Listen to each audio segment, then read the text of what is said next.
Thank you all for coming. We're here to announce arrests in the murder of Deborah Fox from 2024. As you probably recall, on February 27, 2024, Wilkes-Barre City Police uncovered the remains of Nicole Cuevas, who was buried in a basement at 142 Carlisle Street, a case that has come among media circles to be known as the House of Horrors. That house, as you also know, was previously owned by Deborah Fox, who later went missing. In the Nicole Cuevas murder, Wilkes-Barre Police and Luzerne County detectives arrested Faith Beamer, Jason Race, William Wolf, Sarai Doyle, and Desiree Lynette, all of whom were arrested on homicide charges. Thereafter, Wilkes-Barre Police heard from Deborah Fox's daughters that she hadn't been seen or heard from by them since Thanksgiving of 2023. At some point, she was dropped off at the Host Inn to stay with acquaintances, and those acquaintances were Sarai Doyle and Desiree Lynette. On February 29, 2024, Deborah Fox's daughters officially reported her missing. Since November of 2023, Fox's Social Security income had been getting deposited in her bank account and immediately transferred to a cash app belonging to Desiree Lynette. Wilkes-Barre Police and Luzerne County detectives uncovered witnesses that saw Deborah Fox at the Host Inn with Desiree Lynette and Sarai Doyle. She had bruises on her face. Police uncovered evidence that Lynette was approved for housing in Edwardsville. However, Deborah Fox was not approved to live there. As a result, it's our position that Desiree Lynette would be unable to take Deborah Fox's Social Security income from that point forward. That is what we're alleging is the motivation for this homicide. On March 26, 2024, police find the body of Deborah Fox behind the Host Inn alongside the Cross Valley Expressway in a wooded area. Witnesses that police later locate through the course of their investigation have testified to police that Deborah Fox was regularly starved, made to stand in a corner without her prosthetic leg, beaten repeatedly in the hotel room with hands and fists and also with her own cane. She had her head shaved. Her head was struck against the hotel room wall. She was strangled, and her body was placed on a luggage cart where it was then dumped behind the hotel.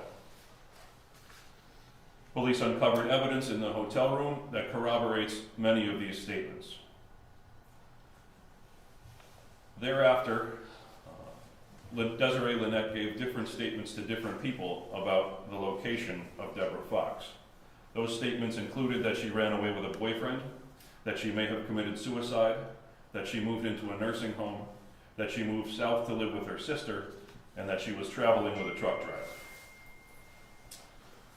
In investigating both the murders of Nicole Cuevas and Deborah Fox, the police have uncovered a shocking amount of similarities. Both had their heads shaved by Desiree Lynette and Sarai Doyle. Both were falsely accused of stealing from Desiree Lynette. Both were falsely accused of having sexual attractions to their associates.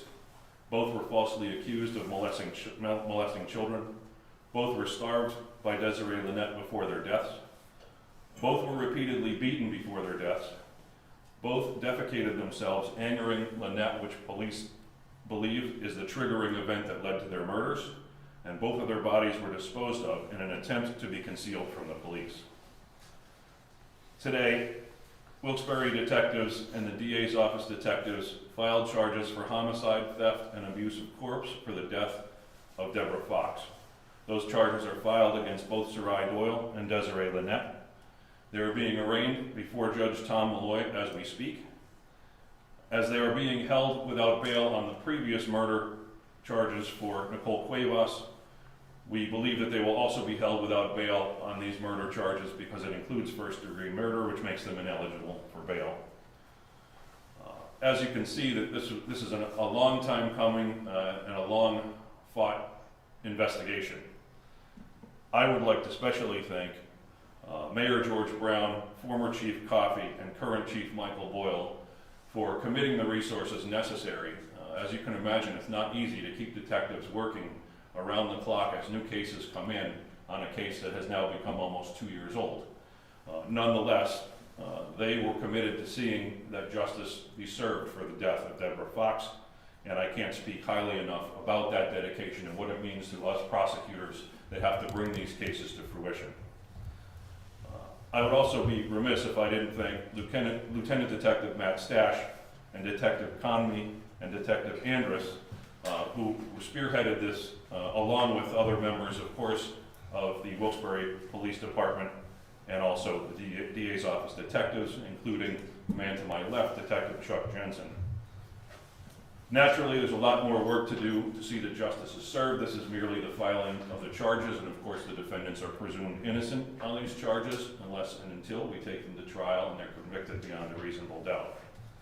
Nonetheless, on behalf of the DA's office and the Wilkes-Barre Police Department, I would like to say how grateful I am to have these charges filed today.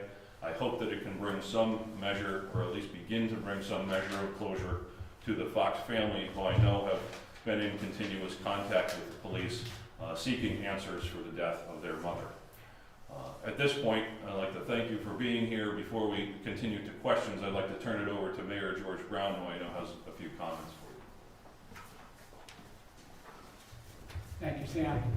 Thank you. First of all, I want to take a few minutes to recognize the great teamwork between the Wilkes-Barre City Police Department and Sam's department, okay, DA's department, and also Detective Jensen. It shows that even 2 years later, these gentlemen are still working hard to solve crimes that are still ongoing. And I just want to say that it's amazing police work that you've seen happen, which comes to this conclusion today. And I'm so proud of the police department that make up Wilkes-Barre City Police Department, the detectives, the patrol officers, and everyone else that makes up the Wilkes-Barre City Police Department. So, gentlemen, great job. I want to thank retired Police Chief Joe Coffey, our new Police Chief Mike Boyle, but also everyone else that's involved in this. Gentlemen, you did a wonderful job. I'm very proud of the fact you didn't give up.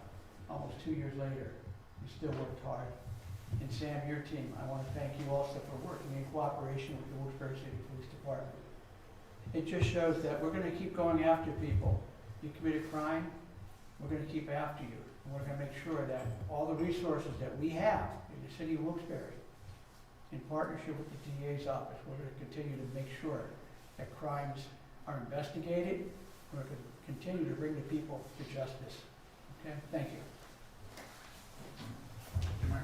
I'd like to, I'm going to call Chief Mike Boyle for some comments. Just briefly, I'd like to state that this is an example of the tenacity of the Wilkes-Barre City Police Department and Luzerne County detectives, district attorneys, detectives. If you take a life in the city of Wilkes-Barre, you will be brought to justice. Time is irrelevant. We work tirelessly and will continue to do so.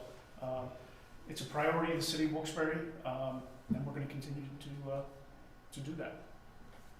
Thank you. To the extent I can answer questions without doing harm to the integrity of the ongoing investigation and the prosecution of the case, I will do that if you have any questions. Sam, Lynette and her daughter, they're not natives of Luzerne County. To my understanding, they came in from Michigan. Is there a connection between Deborah Fox and Victor Mann? I think that's a two-part question. Are they natives? I do not think so. Is that? They relocated to Michigan from here. Okay. And then came back. And came back. So they are originally from here, relocated to Michigan, and returned. Their connection to Deborah Fox, I think they just met in the course of their activities here in Wilkes-Barre. Yep. Did Jason Ray's, Faith Beamer, or Wolf have any involvement within the murder of Deborah Fox? We do not have any present evidence that leads us to believe that. Has there been any decision on whether this is going to be a capital case? We have not reached a final conclusion on that. I'm sure that'll be forthcoming. As you probably recall, that will be announced at the time of their arraignments, which have not occurred yet. So that's the legal deadline for us to make a final decision. It is being considered though? Yes. They're at the Luzerne County Courthouse being arraigned right now? No, they're being arraigned. They're both in prison on the murder charges for Nicole Cuevas. They're being arraigned by video. Can you say that Deborah Fox, the victim here, was she present when Cuevas was killed and tortured and killed back in 2023? was she present at the residence where Cuevas was killed? She had been in and out of the residence, but at the time of her murder, I do not believe she was present. Do you know roughly how long she was out of that home and staying in the hotel for? They stayed in the hotel, well, they were in numerous places before they moved to the hotel. James, do you remember? She would have moved to the hotel with Lynette and Doyle in the fall of '23. Okay, so from fall of '23 until February of '24. Is there an estimated time of death and when Deborah was killed? Yes. I know her body was found in March.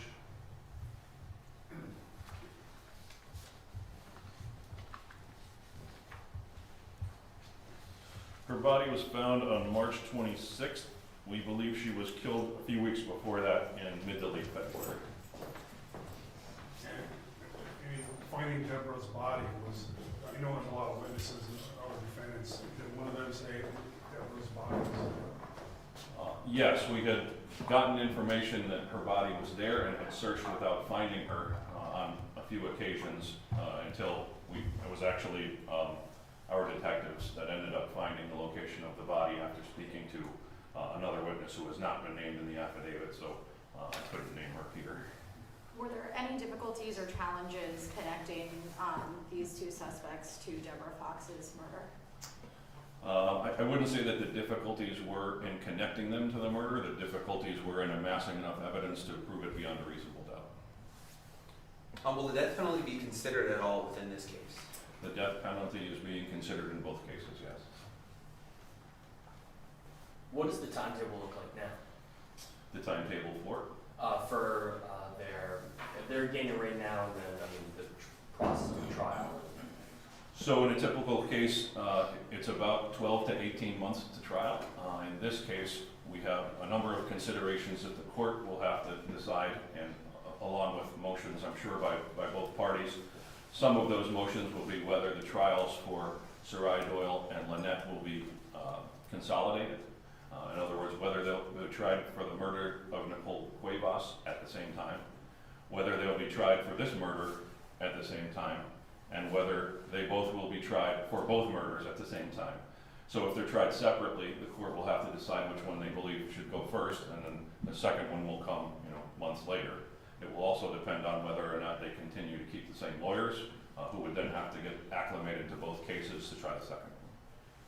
When you read the details of this case, and as you said, was slugged, House of Horrors, to think that these women potentially endured, torture for this long, just your thoughts on the humanity of all of that and just the details of this case. Well, as you know, not every murder case is first-degree murder, making it eligible for life without parole, and not every first-degree murder case is a death penalty case. So part of the considerations, the aggravating circumstances that lead us to decide whether or not to seek death is basically torture and how offensive that torture is. Jurors are reluctant to sentence someone to death for obvious reasons, but in this case, in looking at both of them, these are details, many of which described in black and white do not do them justice. We have many people testifying, more realistically to what these people actually endured. It offended the senses of police officers that have seen some pretty horrible things over the course of, 20 or 30 years. So that is obviously something that we take into great consideration, that there are just certain cases that are so offensive that the highest penalty under the law is warranted. And so that's part of the reason we're considering that in these cases. The fact that it happened to more than one victim, it was not just the torture of Nicole Cuevas or the torture of Deborah Fox. They did it to more than one person. So that is another part of the consideration, because another aggravating circumstance is multiple murders. Is the investigation complete, or are you expecting more charges? I'm hesitant to ever say that an investigation is complete. If we get more information, more charges can develop. At this time, I know that we're continuing to work on these cases to uncover, any other witnesses, any other information. So, no, I wouldn't say that the investigations are complete or closed by any stretch of the imagination.